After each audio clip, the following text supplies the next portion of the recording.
if there is no such thing as free will, is it nevertheless a helpful fiction for people, a convenient narrative that we can cling to sort of bat away despair? Precisely why it evolved, in my view. I think I totally understand that, but because it evolved so strongly, I will say that we are all, if we are sort of delusory in our belief in free will. I mean, you're quite right in saying that I act as if free will exists in the sense of not constantly being aware that it doesn't. I don't wake up and do those strange morning. Thank you, Alex, for calling out his straw man. Honestly, it was getting annoying how he kind of makes you sound like a robot, bro. How you're living and experiencing. It's not like once you figure this out, you're like, oh, I now know that I'm going to do this thing over here and I'm a robot. No, dude, you're still human. You're still a primate. Not shit has changed.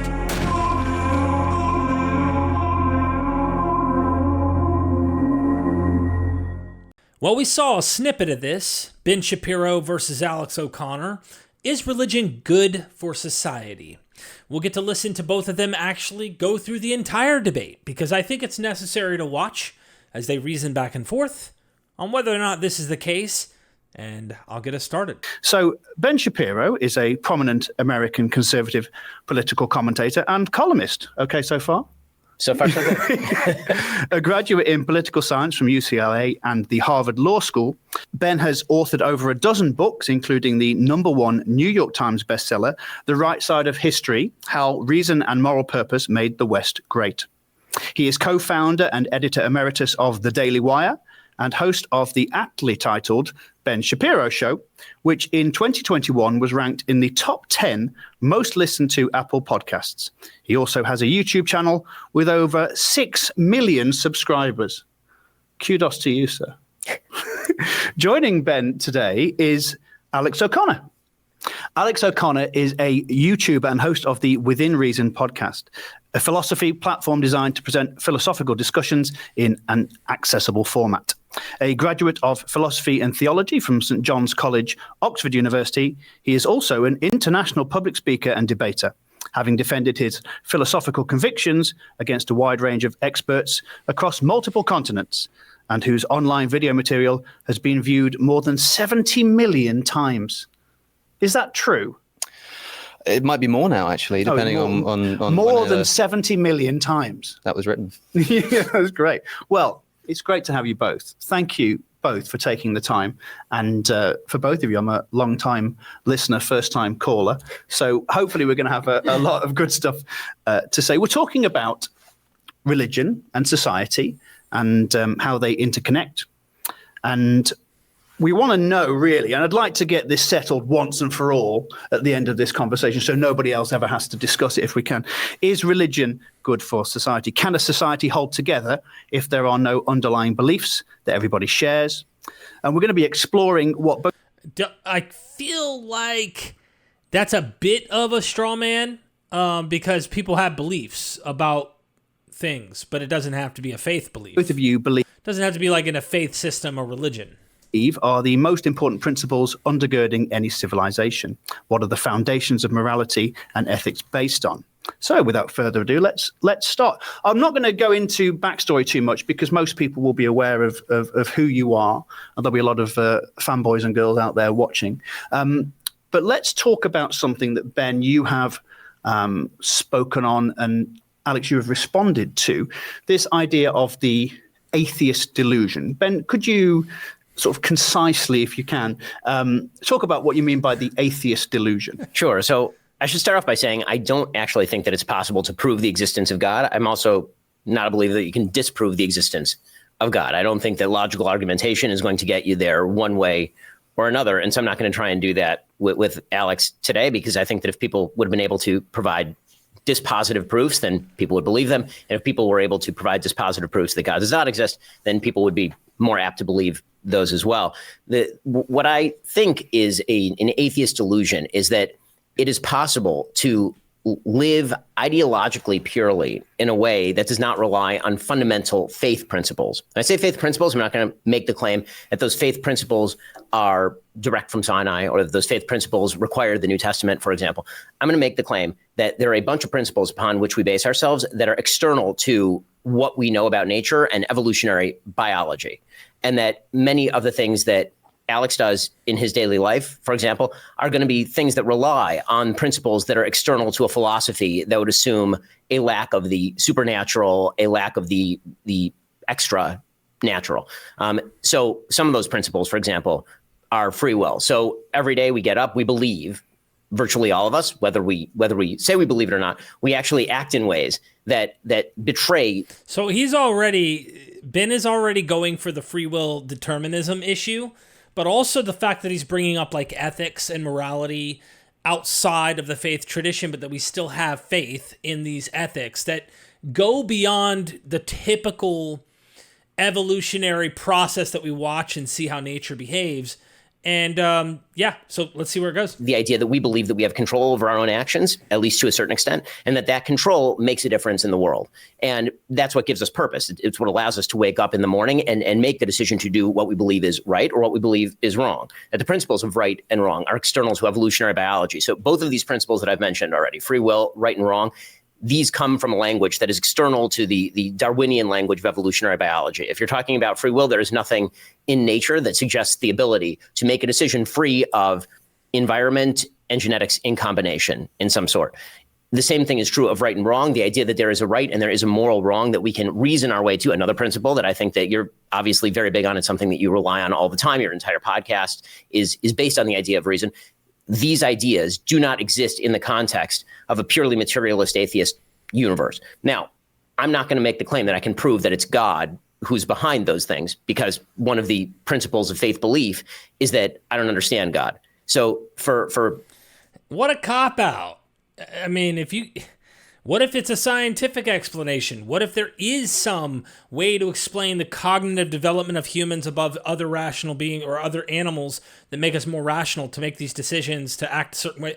I mean, you're still going to call that God, I bet. People who don't believe in God, that's an easy way out, right? That's an easy way out for people like me, because I say, well, I don't have to explain the relationship between God and free will because, frankly, I don't fully understand God.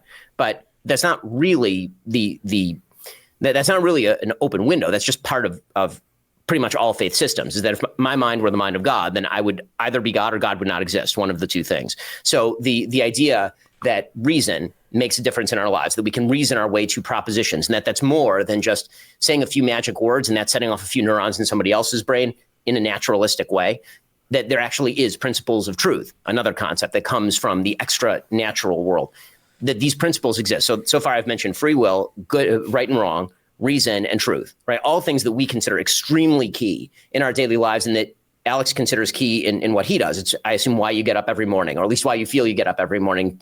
You know, what gets you up to do your podcast? It's because you want to say things that you believe are reasonable, are going to convince people to act in a better way, or I assume not a worse way, that get people to change their lives in some way in a self-motivated fashion. That's not merely in a sort of Pavlovian response to circumstance and environment. So if I were going to talk about the atheist... Dude, Alex is like a champ with his patience, which is good. I mean, Ben needs to get it out of his system. Get it out of your damn system, dude. Wait till Alex starts to press here. I think this is important. Delusion. That's what I would suggest is the delusion, that an atheist can use terminology that is drawn from a world that is external to atheism for itself. And again, that's not an argument for God even. That's just an argument against atheism. Again, I think the arguments against God are Isn't it sad historically that rationality, logos, reason, all of this came out of a theistic world. Therefore, you can't even talk about rationality, logic without them, trying to say, oh, you're hijacking, you have to have God in order to do that. And it's like, damn, we got a lot of work to do here on the scientific side to try and help people understand why you don't need that in order to be able to explain the world, why truth matters, things like that. or how we would get closer to ascertaining what is the reality, what is the case in these situations. Are fairly compelling, and I think the arguments against atheism are fairly compelling. This is one of the things that I've said to Sam Harris, and I think that the difference is that most people who believe in God have expressed doubts, and a lot of people who are atheists tend to be more religious in this way than many of the people who are God believers. Well, something's certain. We don't do cold opens or soft starts here on the big conversation. Alex?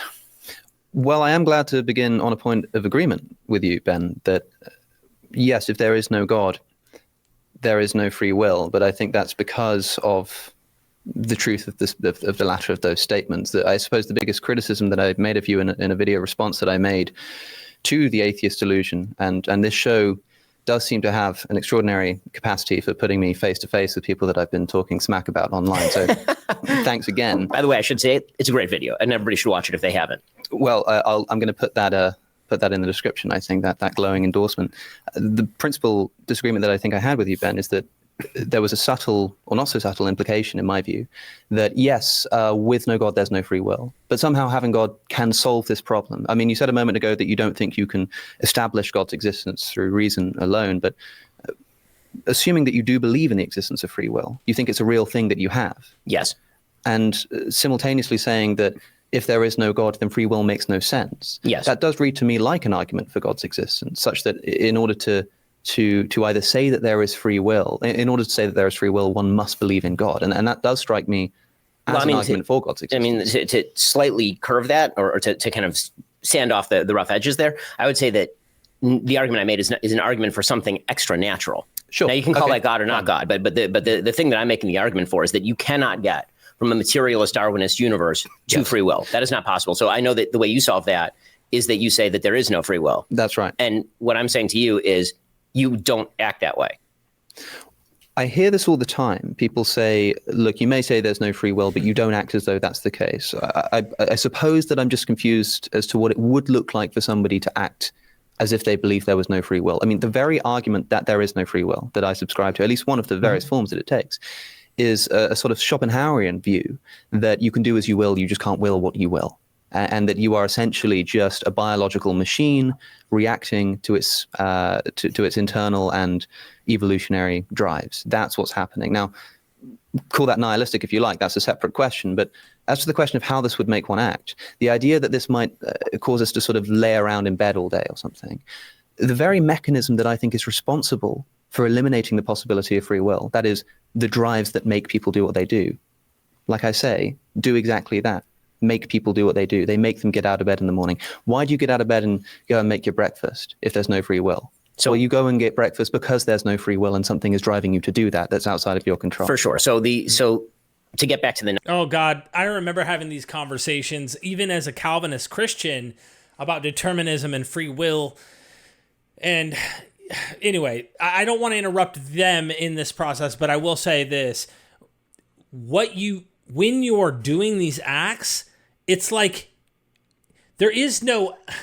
It does feel like an illusion, okay? If you think there isn't a free will, right, and there's just pure determinism, and all of this is just like literally part of the rolling process of the universe, and it's all determined, it is an illusion that it feels like it's not. But I don't have complete free will, right, libertarian free will, to do whatever I want, to actually do whatever I want. I really would love to know more about the mind, or maybe someone can drop a comment down below of scientists who know how prior to decision making the brain is firing and causing certain decision making processes. And how do they explain when you have more than one decision you can make, more than one choice, why we go down one over the other? And I've literally used to break this down and tell me if I'm right about this. Okay, do I want to eat a burger at McDonald's or a burger at Burger King? Don't eat at either place, but using the analogy, I wrestle in my mind and think about the taste of one at this place and then this. I also think of the convenience of the drive.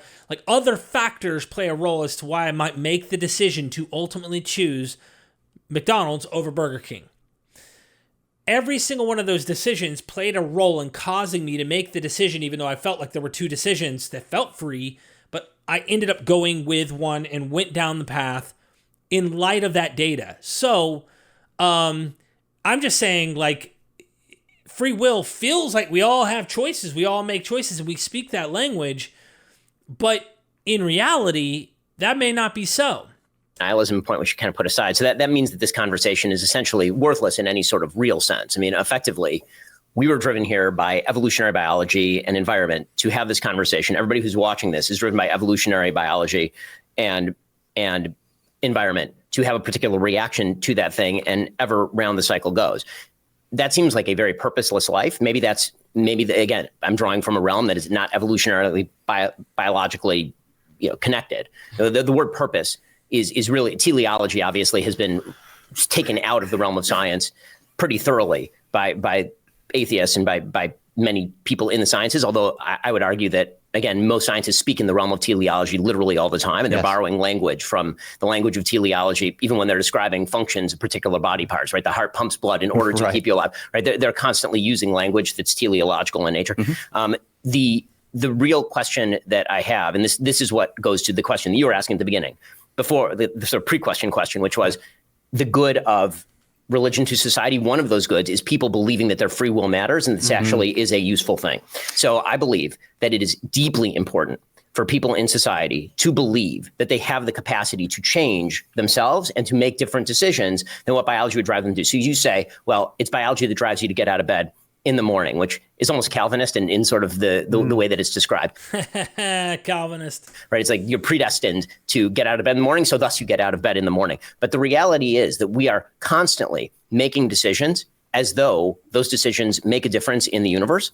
And what social science actually does tend to show is that when people believe that they have control over their own actions, then when they believe that they're capable of changing the way that they live, they do make those changes with more alacrity and in better directions than if they don't believe that. If people tend to believe in a deterministic universe, they do act worse. So it may work. This is going to be sort of Straussian in its implications, but that may work for you. You're a very high IQ individual who can somehow reconcile the idea of living a very purposeful life with the idea that actually there's no purpose to anything. But for the vast majority of people, that is not actually how they live. And I would suggest that even in your daily life, you don't get out of bed in the morning thinking, man, my biology is driving me this morning to get on the bike, have a great day. The sun is shining. That's my biology doing this. And I don't think that most people who live purposeful lives, even if they believe that everything they're doing is predetermined by the world around them, by their own biology, I don't believe they actually feel that. They have to engage in what they themselves would term an illusion in order to feel a sense of purpose and meaning in their lives. Of course, but that's what the evolutionary process, in my view, in my worldview, I should say, has done so well, is provide precisely that illusion. I mean, it's not as, you say, look, you don't get out of bed in the morning thinking, gosh, look at my biological My neurons drive. are firing, yeah. Of course not, because if I did, then the whole evolutionary purpose that this illusion serves would fall away. I mean, you say that this is a fairly purposeless life, and perhaps the implication is that it's a bit of a depressing one. I didn't come here to inspire optimism in people. I just think it is in fact the case. By the way, it is in fact the case that free will doesn't exist, and we may feel very nihilistic towards that, but as a wise man once said, facts don't care about your feelings. And I will say that the argument against free will, in my view, is based upon something broader than just scientific analysis or empirical research. Rather, we can build an argument, I think, from a law of logic. There is so much here that, I get it. I've said this before. You hit the wall, there's no God, now what? And you're looking for purpose. You almost want to purposefully indulge in a delusion of, I'm going to live the most fulfilled life. I'm going to enjoy that illusion. I'm going to dive into this, what we've evolved in order to be able to experience as primates on the planet. And I still want to do that. Even if at the bottom of it, you're aware of the mechanics as determinism, evolution, like the universe itself doesn't have to have a purpose in and of itself. I don't need a purpose outside of me to end up having purpose. And I feel like this constant tug of war goes on where many people need the purpose to be out there, and they're grabbing it or they're ascertaining it somehow. Whereas for me, I looked inside and I realized it was there all along. It was me that was giving off this purpose, giving off this illusion of free will, giving off all the meaning that I needed. And guess what? That meaning doesn't go away. even when I figure out the mechanics, it doesn't go away. It's still there because, well, I'm still human.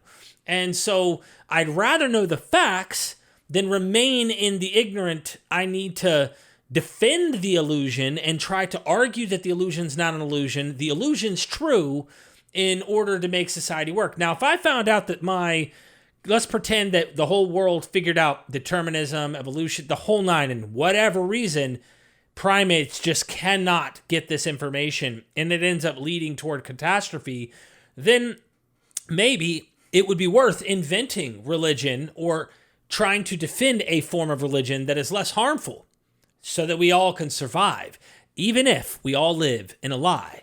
How do you feel about that answer, my friends? I'm curious. Proposition that P must either be true or false, and it can't be both, it can't be neither. It has to be one or the other.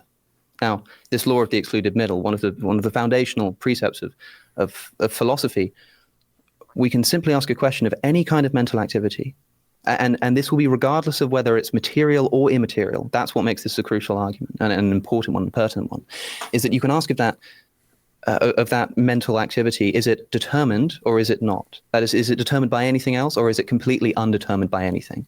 If it's undetermined by anything, then it's random, and you're by definition not in control of that which is random. If it's determined by something, then it's either determined by something further inside your mind or inside your brain or indeed inside your soul, or it's determined by something external to your brain.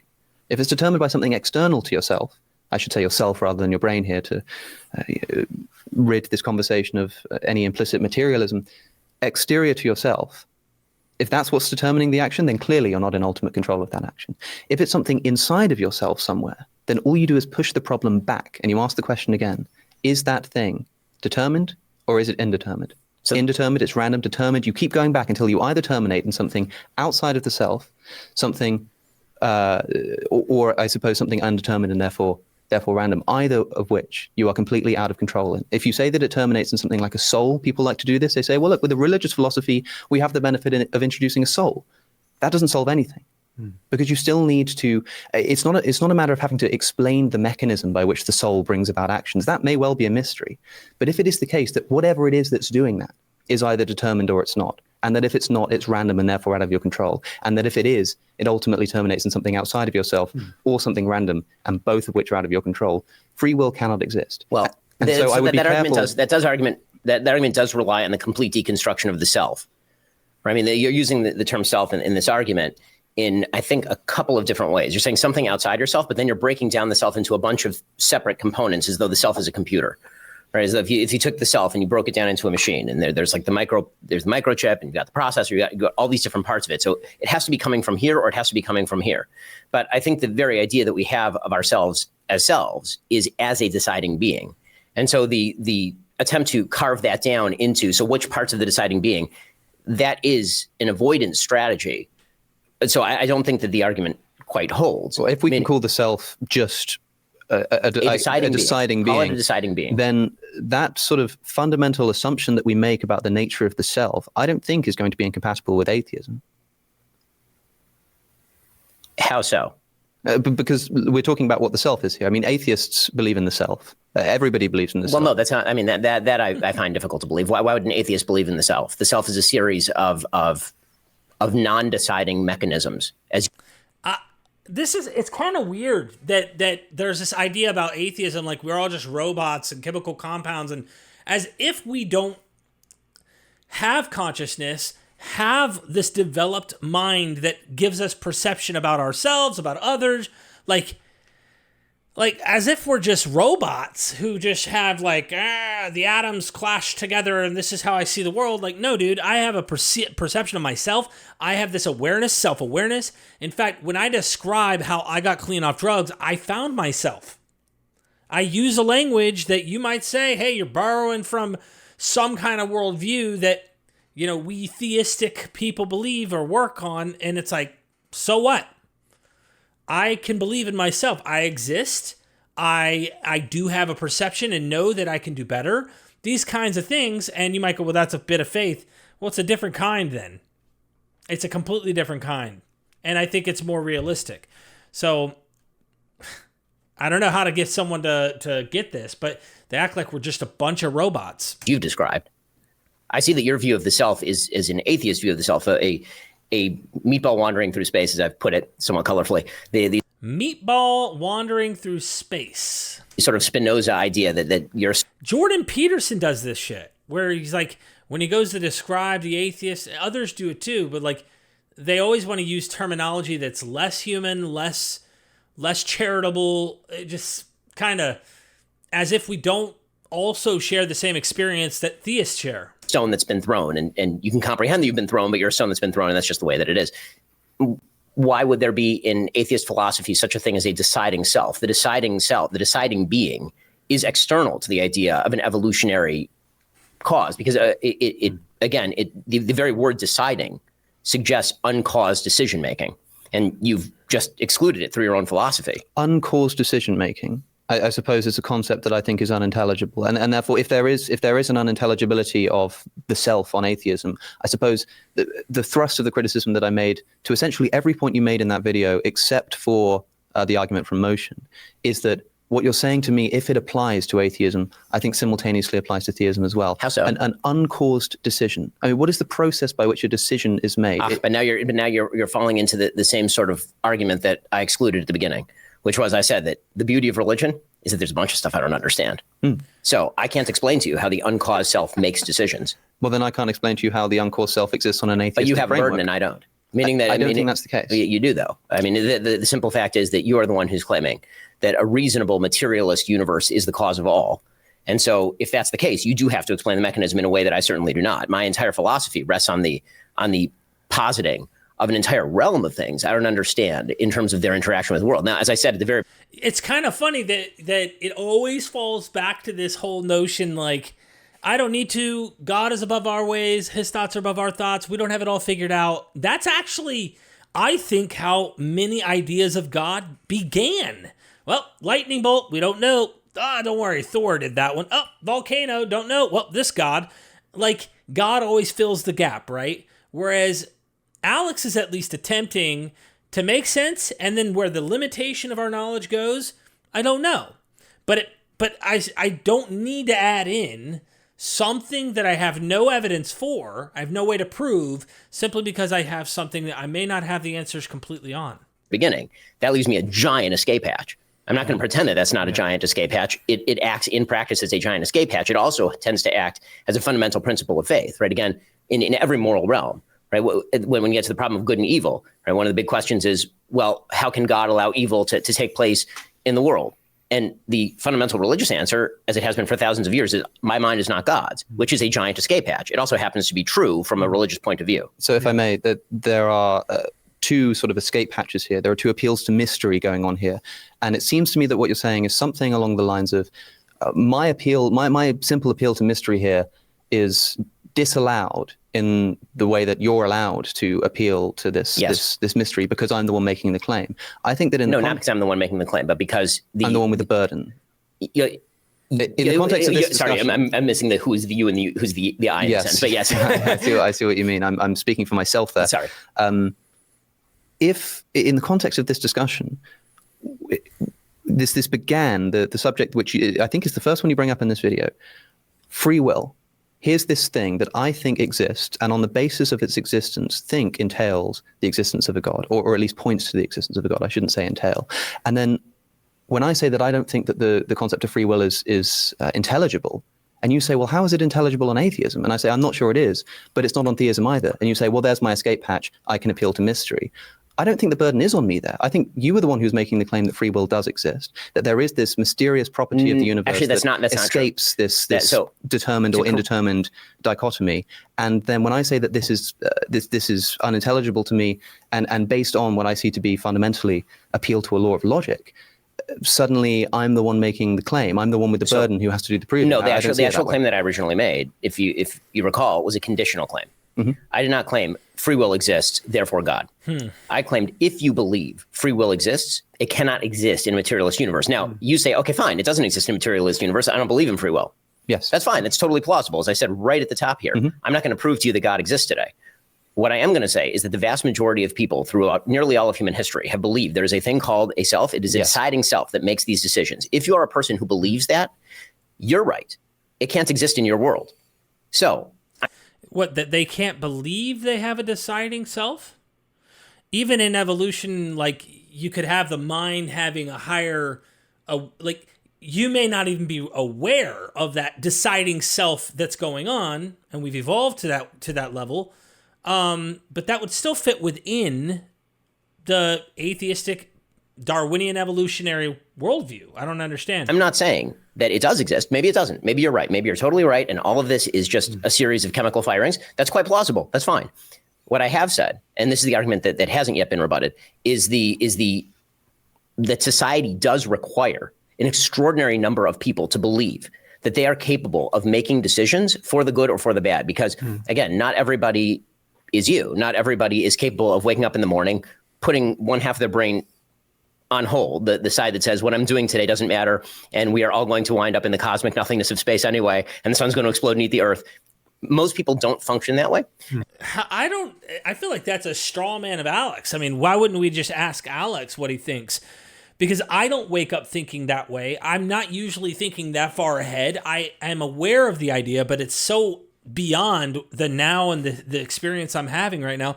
It's not something I dwell on or think that way. And I think that's unfortunate that there's this idea that if you're an atheist, again, meaningless life, meaningless this, death, the universe is going to go to a death, the sun's going to swallow up the earth and heat, all this kind of stuff that seems to be based on facts, based on evidence, based on science, but we don't sit here and like live our lives like that, which is an odd thing. And by the way, I'm just curious, how many societies in the world have lived thriving with a deterministic theology? Because determinism is not just a thing that, you know, someone from a scientific atheist worldview would have. There are many believing societies that had a lot of this deterministic. Fatalism is also a serious thing of kind of out of determinism.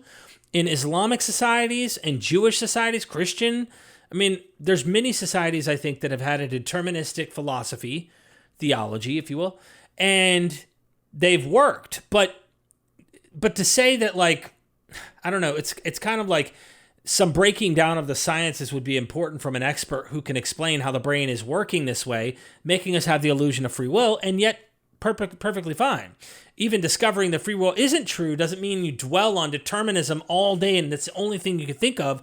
Typically, your mind works a way in which it is somehow reconcilable with the thing that you now believe about the world. And so a functional society, a society that actually works, relies on people actually believing that their fate is in their hands. And the way that people tend to understand that on a day-to-day level is, I get up in the... I don't know, didn't many think in the ancient Roman or Greek world that the fate of their lives were in the hands of the gods? I think that's a bit, I don't know how factual that is from Ben. Morning, and I make a decision whether I'm taking my kids to school today. I get up in the morning and I decide whether I'm giving charity today. I get up in the morning and I decide whether to go to a job today. Because the truth is that for a huge number of people, and I would say this is true for not virtually all, many, I'd say the majority of people, if they were informed since the time they were small that their decision-making process does not exist, there is no decision to be made. Whatever's going to happen is going to happen. Those decisions have no moral weight in the universe because the universe has no moral weight. There is no way to create a functional society on the basis of these premises. There may be a Platonic world where philosophers, you know, can think about this in the gardens of their imagination and feel great about it. But that's not actually how society functions, not for children, not for teenagers, not for adults. Yes. We're going to go on and talk about that in the second section. I had free will to ask any of the questions I've had written down here, but I just didn't want to. I didn't want to stop either of you. It's been breathless and captivating. I'm sure you'll agree. Before we go to our first break, we are going to go on and talk about society and how morality undergirds society and civilization. May I just say, but just I know we're coming to the end of the section. Just to close off this moment, that if people listening agree with me that free will in fact doesn't exist, and simultaneously agree with you that free will is somehow necessary for the upkeep of civilization, then I would simply ask them to consider who's relying on the delusion here. You know, and I don't mean that as an insult, but you see what I'm saying, right? I totally agree. And so, from my argument, you would be, and from your argument, I would be. Yeah. Meaning, I think that you are delusional. There's no free will, and you think I'm delusional in the sense that there is no free will, and yet I believe in it. Yeah. Something like that. Yes. Yeah. So for you, Alex, just before we go to the break, then, because we're trying to. Something like that. Look, we're about to go to the break, so let's see what he says before we wrap up this episode. We'll continue in the next. Break it down. We've got two insane minds here, really kind of grappling. And I feel as though I've won a prize in a competition just to be here sitting with you both. To break it down for the viewers, Alex, would you say that free will is maybe, if there is no such thing as free will, is it nevertheless a helpful fiction for people, a convenient narrative that we can cling to sort of bat away despair? Precisely why it evolved, in my view. I think I totally understand that, but because it evolved so strongly, I will say that we are all, if we are sort of delusory in our belief in free will. I mean, you're quite right in saying that I act as if free will exists in the sense of not constantly being aware that it doesn't. I don't wake up and do those strange morning. Thank you, Alex, for calling out his straw man. Honestly, it was getting annoying how he kind of makes you sound like a robot, bro. Pisses me off sometimes, not gonna lie. But let's continue. Affirmations that you mentioned into the mirror about, the sort of heat death of the universe. But maybe you should. People, I think it is good to reflect on your mortality in that manner every once in a while. And it does inspire some serious thought about whether you're really taking your philosophy seriously. But I will say that the mechanism is so useful and has been so successful in embedding itself into our psyche that we cannot shake it off. So I can I can have conversations with people, as I do regularly, talking about the existence of free will, and they come away saying, you know what? That's extraordinary. Maybe you're right about this.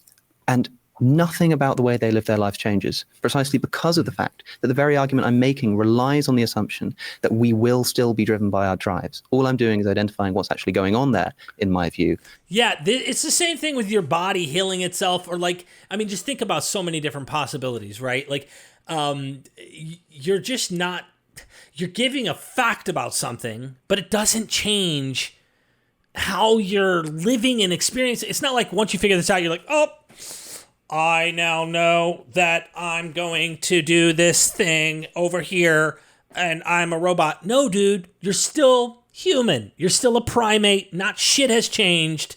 It's like facts don't change your conscious perception and how the world operates and functions. You've evolved to this point, and this is just the way it is. It doesn't actually change what happens or what the brain indeed does. So the utility argument for what you're saying about free will is that the main utility in you saying these things is for people not to believe you in the end. We are predetermined to go to a break at this point. Hey, Ben's a slick son of a gun. I ain't gonna lie, though. I ain't gonna lie. Look, hey, hit that subscribe button. Check the bell so YouTube will send you a notification every time I react. Also, drop a comment. Tell me what you think. Is Ben full of it? Is Alex full of it? I don't know. I mean, I tend to lean with Alex here. But I get the utility stuff. So anyway, do you think free will exists or doesn't? Let me know in the comment section down below. Share this bad boy out there. Like it. YouTube likes to see comments, likes, and those bells being checked. That way they know people are engaging and want to see more of this material. So I hope you'll do that. And if you want to help us, join the Patreon, all in the description. Until next time, see you then.